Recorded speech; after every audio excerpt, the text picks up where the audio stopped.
Tomato sauce খাবার দিলেই বাজে বস। ফ্রেঞ্চ ফ্রাই বলে দে রে ভাই, স্যান্ডউইচ চেঁচায় আমায় চাই। প্লেটে পড়লো লাল রং, মচমচে খাবার দিল ঢং। সস তারা খাবো, ধুর কি যে বলো, জিভে লাগলেই লাগে ঝলমলো।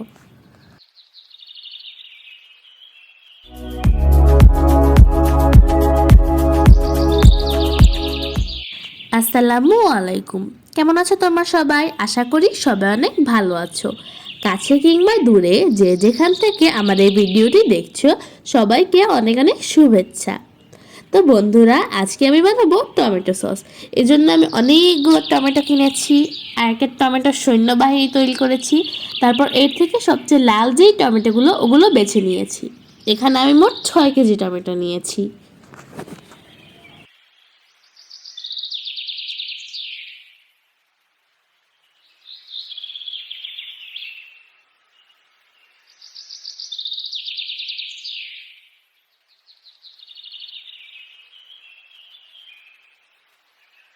এবার টমেটোগুলোকে সুন্দর করে ধুয়ে নেওয়ার পর এগুলোকে কেটে নিয়েছি।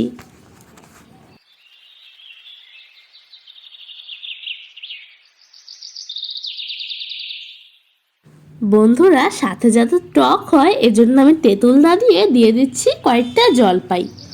দিয়ে এগুলোকে এবার সুন্দর করে সিদ্ধ করে নিব। সিদ্ধ করার পর এগুলোকে সুন্দর করে ব্লেন্ডার করে নিব। তো বন্ধুরা, ব্লেন্ড হয়ে গেছে। এখন এর ভিতরে যেন কোনো প্রকার দানা না থাকে, এজন্য একটু ছেঁকে নিব।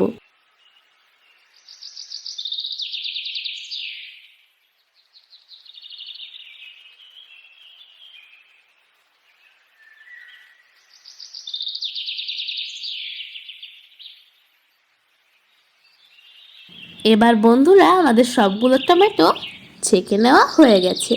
এখন এর ভিতরে স্বাদ মতো বিট লবণ এবং লবণ দিয়ে দিব, এবং 1 কাপ চিনি দিয়ে দিব। যে যতটা লবণ এবং মিষ্টি খাও ততটাই দিবে। ঝালের বেলাও ঠিক এমনই। আমি এখানে 3 চামচ গুঁড়ামরিচ দিচ্ছি।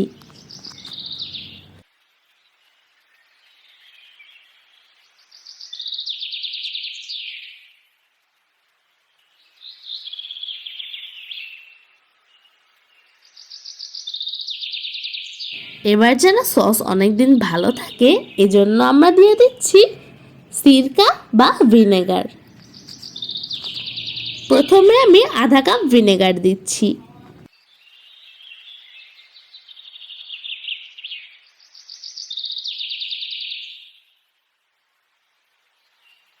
এবার বন্ধুরা, ঘন করার জন্য আমরা যে কর্নফ্লাওয়ার দিই সেটি আমরা পানি দিয়ে গুলবো না, কারণ পানি দিয়ে গুললে এটি নষ্ট হওয়ার সম্ভাবনা থাকবে। এজন্য আমি সিরকা দিয়ে এটিকে ভালোভাবে মিক্সড করে দিয়ে দিচ্ছি।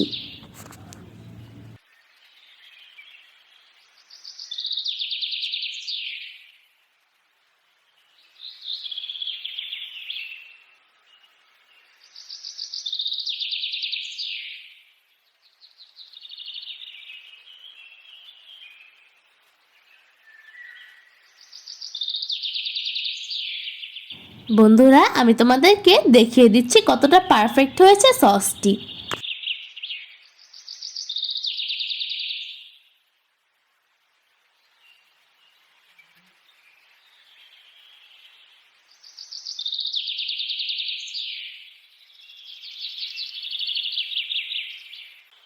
তো বন্ধুরা দেখো, আমাদের সস রেডি হয়ে গিয়েছে।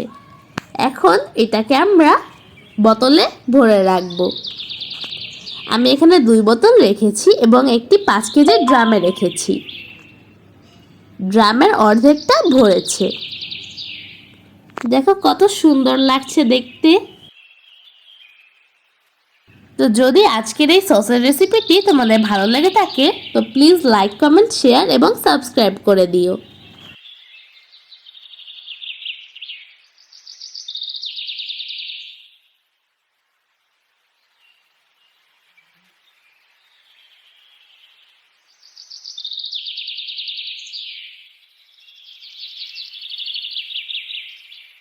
তো আজকের মতো আসি, আবারও সবাইকে সালাম দিয়ে বিদায় নিচ্ছি। আসসালামু আলাইকুম।